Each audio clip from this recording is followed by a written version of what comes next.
Good afternoon, everybody, and welcome to Exergy Energy's weekly LinkedIn Live event, All Things Energy. Exergy Energy is a concierge utility. We stand between our customers and the complex energy markets and finance markets to get them the power that they need. Our weekly series, All Things Energy, is just an educational experience where we try and bring industry experts and others from the marketplace to discuss factors that we think could help you in your decarbonization goals, your energy management, and things like that. So today we are honored to have Dave Kurzman, actually the Exergy Energy Chief Financial Officer today. And we're going to chat about all things IRA and diesel and ITC and things like that. No, we're going to keep it relatively narrow. Since this is a LinkedIn Live event, we can't do real-time Q&A. So if there are questions or you want more information or follow-up, please put it in the comments section under the posting, and we promise that we'll get back to you. So without more ado, Dave, thanks so much for taking time. Thanks. I appreciate it. It's good to be here. Okay. So anyway, the IRA, the Inflation Reduction Act, this compendium of something for everybody, right? All things kind of, sort of, green energy, decarbonization, zero carbon. There's something there theoretically for everybody. However, one of the things that we're starting to notice is an increase in grid issues, outages, power quality problems, and things like that that seems to be directly caused by, or at least highly correlated with, the influx of intermittent renewables, especially things like rooftop solar, nearby other energy loads, and things like that. So the IRA is helping to bring in more of these intermittent renewables and things like that onto the grid, which at the same time may be causing problems. So is there anything in the IRA to compensate, for some of the issues that it in fact might be causing? It's an interesting question, and the IRA is bringing billions of dollars of incentives to bear on both the renewable sector, but also the carbon capture sector. We're really impressed by what was put together. But as with any type of legislation or input into the market or injection of credits and stuff, there are sometimes some unexpected or unanticipated consequences. So like you said, the increase in the amount of renewables on the grid, because they're intermittent, is going to cause a bit of a reliability issue. And that issue is only going to get bigger as renewables get to be a larger and larger proportion of the grid. So what is in the IRA? What is available to consumers and business people to avail themselves and protect themselves from the intermittency that is inevitable as we increase the amount of renewables on the grid? Well, for one thing, the IRA added a direct ITC, investment tax credit, of about 30% on batteries. So if you wanted to put in a battery backup into your home or your business, now instead of having to pair it with a solar array to get the investment tax credit on the battery, now you can put in the battery alone, and that will qualify for the investment tax credit. Now, if the battery is largely manufactured in the US, there might be a 10% bonus adder for domestic content, but that's going to be very difficult to prove. But at least at this point, it's like having the federal government cover 30% of the cost of your battery installation. So I'm dealing with issues like outages and things like that. And again, the more intermittent renewables we put on, we're really trying to obviously thwart or roll back climate change, which of course is causing extreme weather and causing outages and things like that. So I get it. I mean, they would like batteries, and I'm sure they're fostering investment in batteries to help on that intermittency. Yep. But is a battery a good solution for the other issues I'm having, like outages, power quality? And when I talk about an outage, I'm not talking about a few seconds here. The hurricane comes through, the tornadoes come through. I could be down for hours or days. Is a Right. battery a good solution then? So batteries are equivalent to having a bucket of water to try to put out a fire, when what you really might need is a fire hose with a continuous stream of water. And as we saw with Hurricane Sandy in the Northeast, and with many of in the hurricane corridor and tornado corridors of the Midwest and the South, a weather event can cause a major outage that's much longer than a blip or a couple of hours. And so having a battery on site will help with those short-term reliability and outages, but it gets very expensive. It does not scale up to many hours very easily because of the impressive amount of cost involved. Whereas something like a generator or other solutions would have the ability to provide extended runtime. So the way I'd answer that is, sure, if what you need is, say, a half an hour to maybe 2 hours of protection against grid reliability issues and outages, then perhaps batteries may be the right solution for you and your business. On the other hand, if you need something for much longer, you can't just take the half an hour to 2 hours to shut down your operations in an orderly fashion and send the employees home for the rest of the day, then you probably would need to find something besides batteries or instead of batteries for your solution. So an hour, maybe two or less battery could be a reasonable solution, especially in certain states where they have, additional incentives like Massachusetts and the connected solutions thing. And one thing we do know that if we look at it from a sort of a statistical basis, most outages aren't very, very long. Now, that being said, it is a very long tail distribution. And the most recent outage reports from EPRI, I guess it was, that came out just about 2 months ago, the mean outage time is 9.5 hours. So if I'm looking at it from a sort of a risk management planning perspective, it doesn't sound like batteries are going to be the solution, at least for that particular issue. So Right. okay, so the IRA has nothing for me, because it kind of sounds like I'm where I'm normally is, meaning that, I was a hospital or a nursing home or something. Right. Looking at this, I'm going, extreme weather is getting worse, heat domes, all that kind of stuff. I need to protect my patients, my residents, and everything else.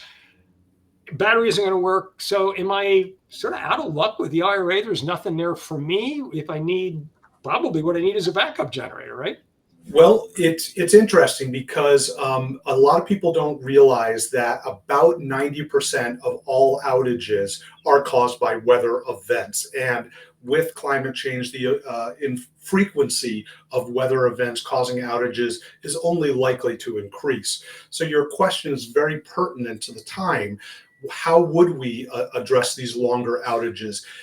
Now, I don't know the exact statistics off the top of my head, but like you were suggesting, the majority of outages may be short.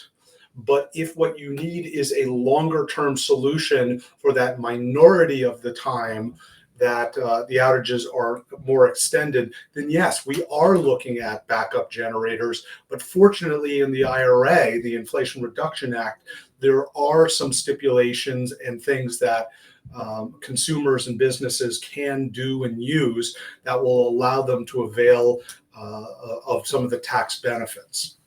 Well, wait a second. Wait a second. The IRA, we're talking about decarbonization, and we're talking about green and clean fuels and all that, and you're talking about a backup generator. Now, I am not I'm not an expert in the field. Not, right? So I only really know of three kinds of backup generators, really. That's going to be diesel, propane, natural gas. Diesel, fossil fuel. Propane, fossil fuel. Natural gas, fossil fuel. IRA, decarbonization. Okay. Right. So seems like a contradiction. Yeah. So how does this work if I need a backup generator? I don't care what kind it is, but the vast majority are diesel generators, right? I need a backup. What is there hope for me with the IRA? Absolutely. So now what I want to do is sort of take this piece by piece. Let's start with, as you suggest, the largest number of backup generators are diesel. What can consumers and businesses avail themselves of? Well, a lot of folks don't realize that there's something called renewable diesel that's available. And if you use renewable diesel as a fuel, as the fuel in your backup diesel generator, then yes, you can avail yourself of the 30%. Wait. I'm like this. I got my vampire thing here, right? Renewable diesel, is that biodiesel? Because like everybody I talk to who do diesel generators, biodiesel is the most. Please avoid, like every manufacturer of diesel generators say, essentially don't use biodiesel. It's not stable, et cetera, et cetera. So what good is it if I use biodiesel to get an investment tax credit to put it in a generator that it breaks? No, you bring up a really good point, which is we now need to further subdivide the diesel arena of green diesels into two parts. There's the biodiesel part, which I want to set aside for a second. You're correct. We should not be using that, particularly in colder environments, but it also may void your warranty in some cases. So you got to be really careful with biodiesel. Actually, no, what I'm talking about is renewable diesel, which is chemically identical to fossil diesel, but comes from non-fossil sources. Let me give you an example. Instead of trans-esterification, which is how biodiesel is manufactured, and that has to do with adding lime and other chemicals that causes the fatty chains to break in a certain way to cause biodiesel. Renewable diesel has to do with taking the same types of feedstocks, which are waste vegetable oils and fats and so forth, and hydrogenating them, adding hydrogen to them. So this creates a fuel that is chemically nearly identical or identical to fossil diesel, will perform as well, if not better in many cases, as fossil diesel, qualify for the investment tax credit, and you can now find this in greater abundance as the number of producers of renewable diesel increase. My understanding, you just kind of got my memory jogged there. Renewable diesel is literally made in a refinery instead of crude oil, though instead of crude oil as the feedstock, it's vegetable oils and fats as the feedstock, and out pops a very, very clean, very narrow molecular weight range of diesel. Yeah, I've got that. About, again, I don't want to do anything that's going to invalidate my warranties or something like that. And I know, and I think we did a LinkedIn Live event, and we actually put out an ebook on the dangers of biodiesel, right? Does renewable diesel, is that compatible with the generator manufacturers? Does it invalidate the warranty, or is it cool and clean?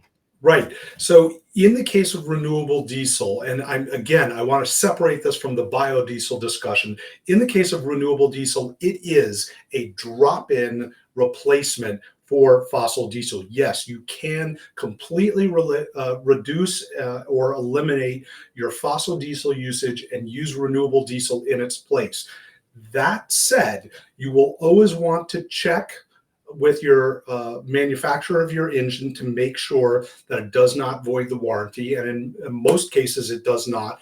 All the generators we use at Exergy, we make sure that those diesels are compatible with and supported by the manufacturers of the generators for use with renewable diesel. But there's a second issue, though. Nothing is perfect in this world. So renewable diesel still has some cold weather issues that fossil diesel doesn't suffer with in the same way. So sometimes you will need to blend your renewable diesel with a percentage, 10 or 15 or 20% fossil, if you're going to be in extreme cold weather environments, thus to bring that cloud point into range and be able to operate it with no problems. So in that case, let's say you use 80% renewable diesel, you can only claim 80% of the investment tax credit that's available. That said, that's still way better than nothing and a heck of a lot cleaner.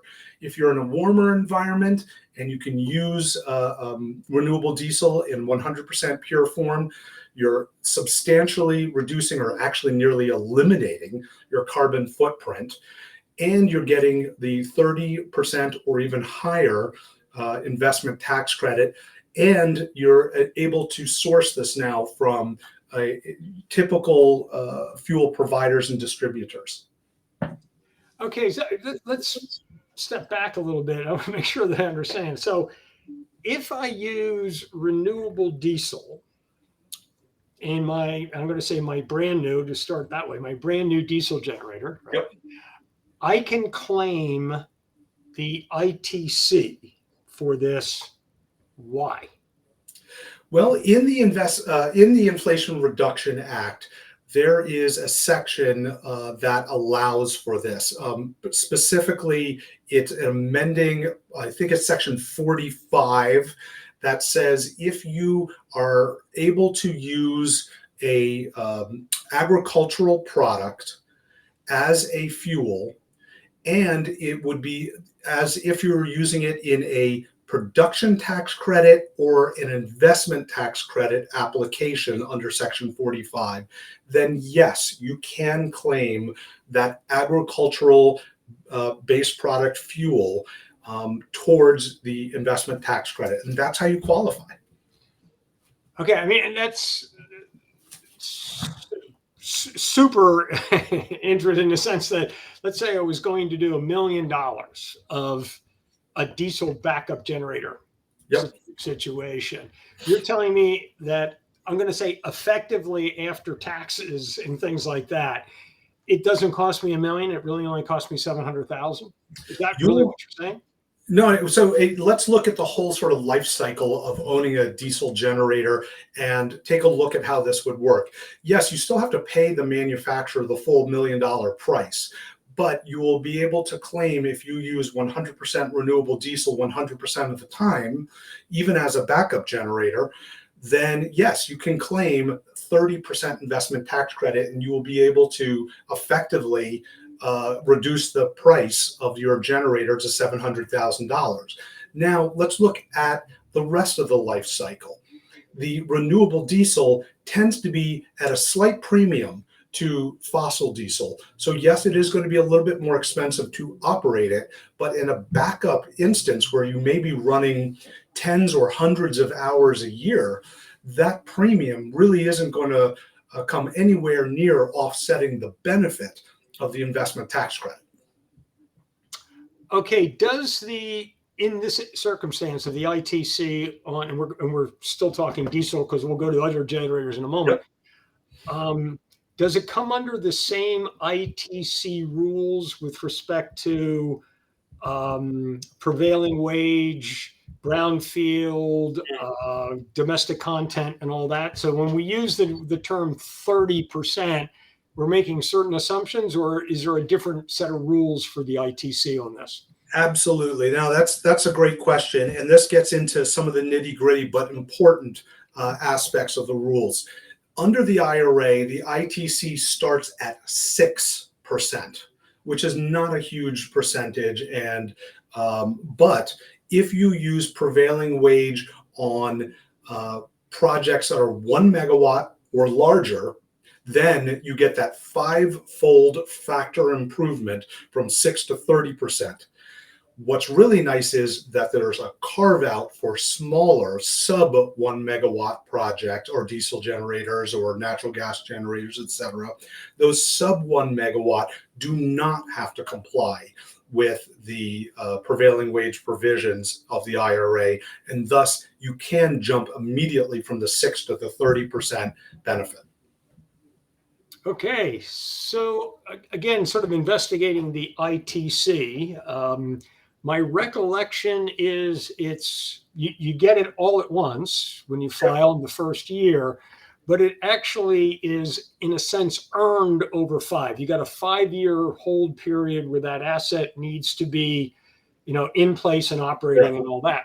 Okay, great. So I don't want anybody to think I am less than absolutely 100% honest, ethical, and things like that. But how is the government going to know that I just didn't go down to the local, service station or something and grab some diesel and come up? How are they going to know that I'm actually using renewable diesel? Well, you bring up a really good point about the chain of custody, if you will, that you're going to need to provide as paper or a digital format that will show that, yes, you truly have purchased and brought and delivered to the site. In fact, renewable diesel has to be brought to the site physically and used in that generator physically. This can't be like a virtual power purchase agreement where the electrons get generated way over there, are injected into the grid, and you pull out some other electrons but get the benefit of the clean electrons over there. No, with renewable diesel, you actually have to use renewable diesel in the generator. You do have to have the paperwork. And what you were referring to about earning the investment tax credit refers to the recapture period. The IRS provides for a 5-year period in which, yes, you can claim and use the full ITC on day one of operation, but you earn, air quotes, earn it as 20% annual chunks. So after the end of the first year, they could only ever recapture up to 80%, and after the second year, 60%, and so forth until end of 5-year recapture period. So it's important to keep adequate documentation showing that not only did you buy the renewable diesel, but you had it delivered and used on site. So that sounds like sort of a cradle to grave audit kind of process, right? Where I'm a big manufacturing company, industrial company. I've got maintenance things going all over the place, and I might have diesel trucks and everything else. Keeping this sort of separate and clean, right? Auditables, and I don't get a recapture seems pretty problematic for me. Are there other ways of doing it? Is there something that Exergy does? So I highly recommend that in this instance, you outsource these services to experts like us at Exergy so that we can be your concierge utility and handle all this for you. We do this at no additional cost if you become one of our customers. And that's because we do this every day, and it's just incremental to our services that we offer. We will install at our cost at your site the backup power system that you need, either sized to your critical loads or sized to your full facility or anywhere in between. Maybe you need ride through as well to carry you through any momentary blips until the 10 seconds that the generator can come up to full speed and power. No problem. We will install that turnkey and own, operate, and maintain it at our cost, so that you can have the confidence that not only is the equipment maintained properly, but the fuel chain of custody is managed for you, and that the generator will be there and turn on when you need it most. All right, let me make sure that I've got an understanding here, and hit with the bullets and and correct me if I'm wrong here. So number one, there is something for everybody in the IRA, even for backup generator people. Mm-hmm. You can earn an ITC Mm-hmm. up to whatever the ITC rules and regulations are with Mm-hmm. a backup generator if you are using appropriate renewable fuel. I think it's from a open loop biomass is the definition or something like that. Correct. It does not invalidate the warranty. It's actually cleaner and less polluting, and is actually reduces maintenance costs on the diesel generator because it's a much cleaner source. However, because of its narrower molecular range and cleanliness, it does have a higher cloud point. So in colder climates, it's going to have to be blended up to 20% with standard diesel in order to keep the cloud point acceptable. And then in that case, the ITC is going to be reduced by the amount of the actual percentage of renewable diesel. Is that right? Actual percentage of non-renewable diesel, the fossil diesel. That's what the reduction would be. Right. So if I use an 80-20 blend, I could get 80% of the ITC. 80 means that's renewable side. Precisely. Okay. If you keep good enough records. Okay. And you literally cradle to grave, you have to be able to verify. I don't know, you take iPhone pictures or something of people putting renewable diesel in the generator, right? But there is relatively stringent sort of audit trail for that. Is that right? Absolutely. And it's worth mentioning, I mean, everything you said is exactly right. It's worth mentioning that there is also such a thing as renewable natural gas and renewable propane. So yeah, I wanted to go to that. So like, what about, let's take propane. I don't, it may be renewable diesel, but it's still diesel, and my customers and employees are not going to want me to do that. So I want to do something like natural gas generator. How do I play that game? So most natural gas generators are also able to operate on propane if they are adjusted. No, we're just talking natural gas right now. Okay, let's talk natural gas. In the case of natural gas, the same rules apply, so that if you use what's called renewable natural gas from biological sources, say methane from wastewater treatment plants, or from landfills, that kind of thing. Yeah, or farms and so forth. Those types of biofuels, that type of bio-natural gas is called renewable natural gas and qualifies for the same investment tax credits. What's interesting, though, in the case of renewable natural gas, though, is you don't necessarily have to have it physically delivered to the site.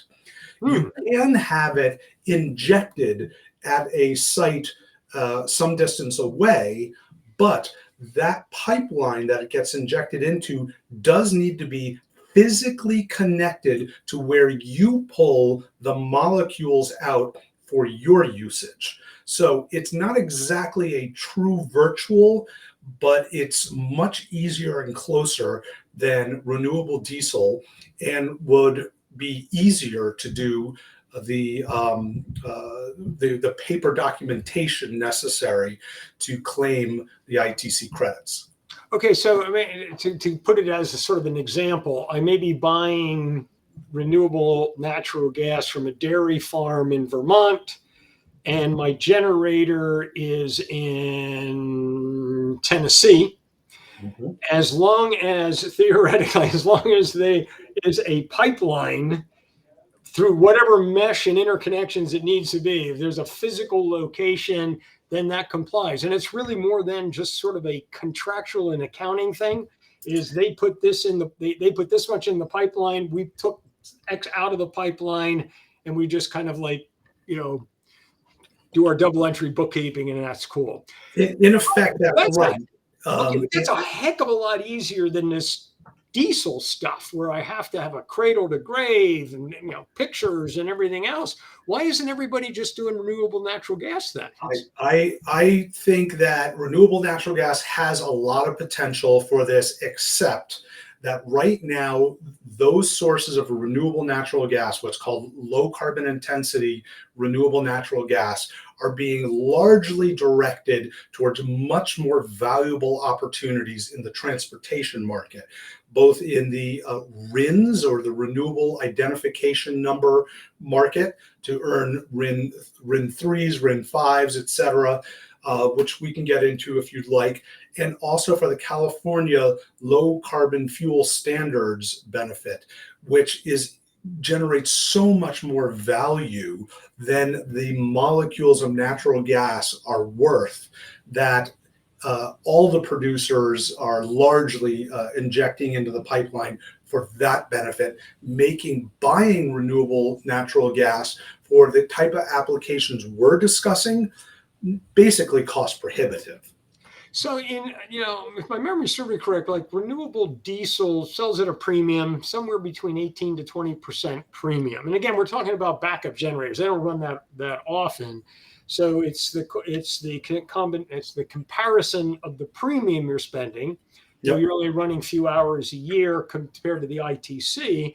What is renewable natural gas compared to natural gas prices? What's that kind of, is it 20, 25%? Well, 500%? it depends, as with many things, but Yeah. no, it's substantially more expensive. I'll give you an example. In some parts of Texas, you can get natural gas for anywhere between, say, $4 to $8 per MMBTU. I'll interject. Henry Hub today was $3.40 an MMBTU. Okay, but that's not delivered, right? We use that as a baseline. Yeah, okay, you still got to get that delivered, though. Yeah, I understand. Right. So, and you'd still have to get the renewable natural gas delivered as well. So perhaps we just drop those out and use your $3 number. Yeah. Renewable natural gas, because of the LCFS, the low carbon fuel standards, and because of the RIN values that are available, can sell anywhere between 20, and I've seen numbers over $40 per MMBTU. So no, we're not talking about 10, 20, 30% premiums. We're talking many multifold premiums. So somewhere between 5 and 8 times if I use those numbers, right? It can be. Absolutely. And that's where the market is today, and is probably going to remain for the foreseeable future, unless the LCFS market and or the RINs market go away. Okay, so as a CFO, you're making these fiduciary financial decisions. If it's a backup generator, renewable natural gas does renewable natural gas pay for itself with respect to the ITC, given what they typically run in year, a number of hours a year? Right. So this is where the analysis gets a little bit more complicated. So let me take this in steps. Sure, most folks are probably thinking, but hey, if I'm only running this tens of hours, how can that huge premium outweigh the value of the ITC benefit that I'm getting up front? Well, it's not that simple, because you don't know ahead of time for this year and the next 5 years during that 5-year recapture period what your actual runtime will be for the generator. You don't know how much renewable natural gas to procure in advance. Thus, it's actually pretty complicated.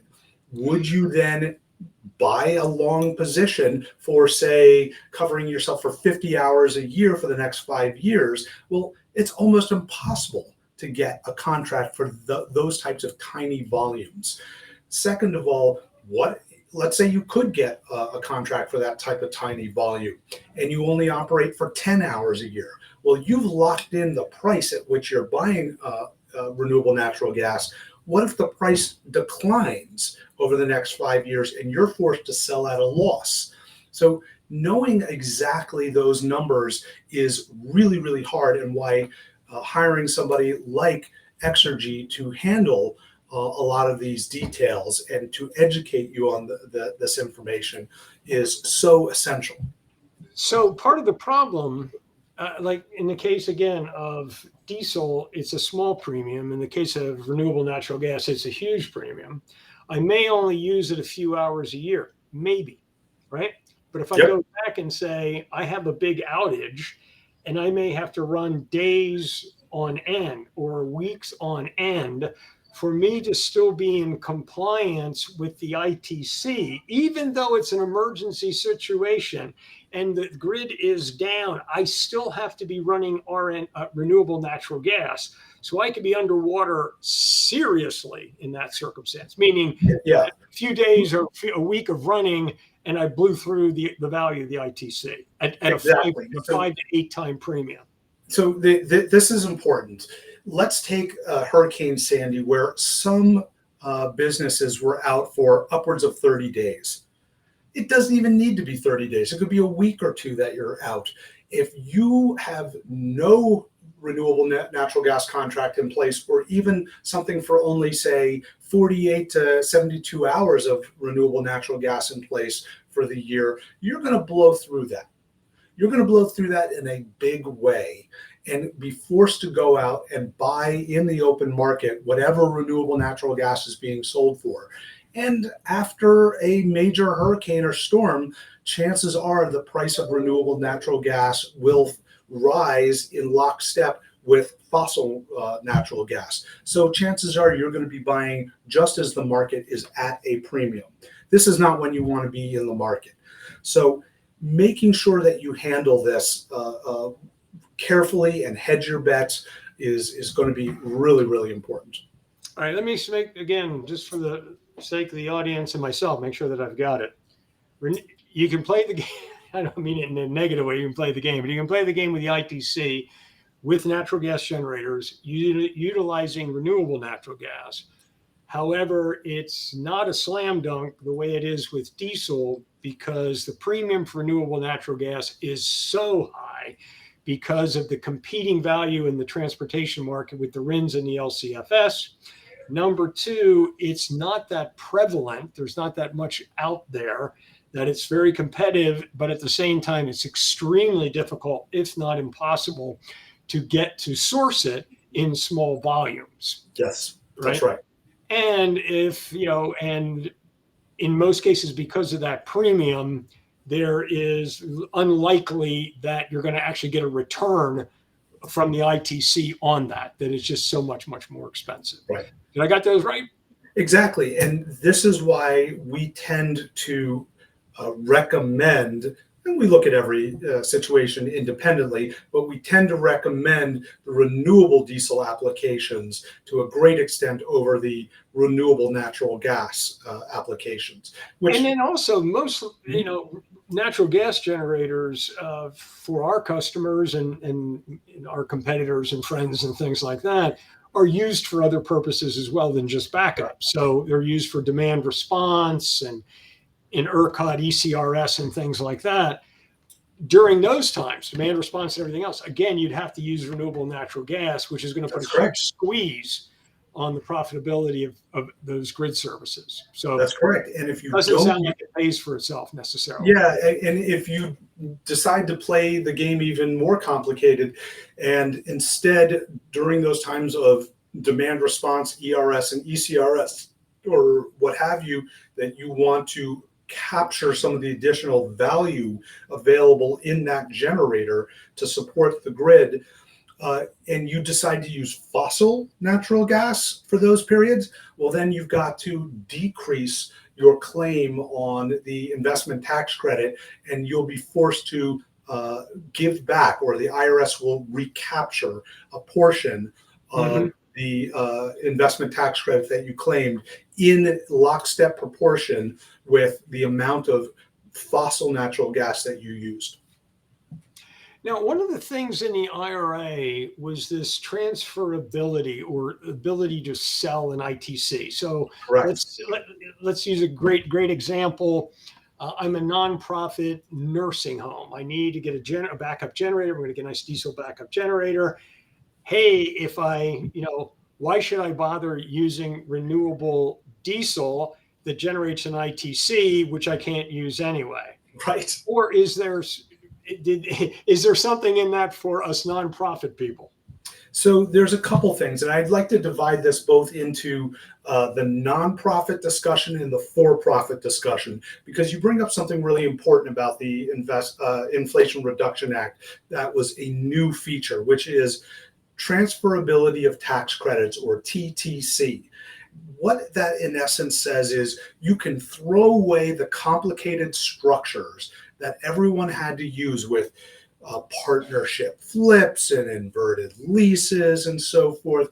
You can push all that to the side. You no longer have to deal with the complicated accounting and multiple ownership structures that one would have to use. And instead, the generator of that investment tax credit, the owner of that investment tax credit, has a one-time right to sell or transfer those tax credits to a buyer that can use them.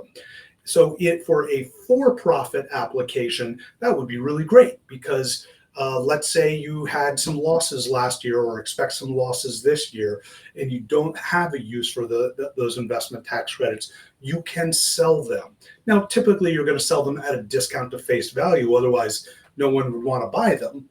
And then you're going to have to indemnify the buyer in case there's something, you do something like you use fossil diesel or fossil. Yeah, I was just thinking about that. So if I'm selling my ITC, the buyer of my ITC is going to want to have 100% assurance. Correct. I'm going to comply with with the renewable audit trails and everything else, which is probably really, really difficult for an individual company to do themselves because it's not their business, right? So right. Doing it through somebody like an Exergy or something as, energy as a service, and we'll take care of and we can sell the ITC that way because we manage the fuel. Is that part of the issue? So this is where I think, and let's just take the for-profit application of the transferability of tax credits for a second. This is where the paperwork and the headaches involved with tax transfers is going to become, shall we say, an impediment to the growth of that market. And you're still going to see largely the same players that were previously in the investment tax credit market continuing to play, with very few new players coming in. The ability to transfer particularly small amounts of investment tax credits from buyer to seller tends to be very complicated paperwork. And again, the seller of the tax credits has to typically indemnify and protect the buyer against any misuse or screw ups or what have you that you intentionally or unintentionally do in the case of causing a recapture of those tax credits by the IRS. That really requires professionals to handle that process. And that's one of the many services included at no extra charge that Exergy does for its customers.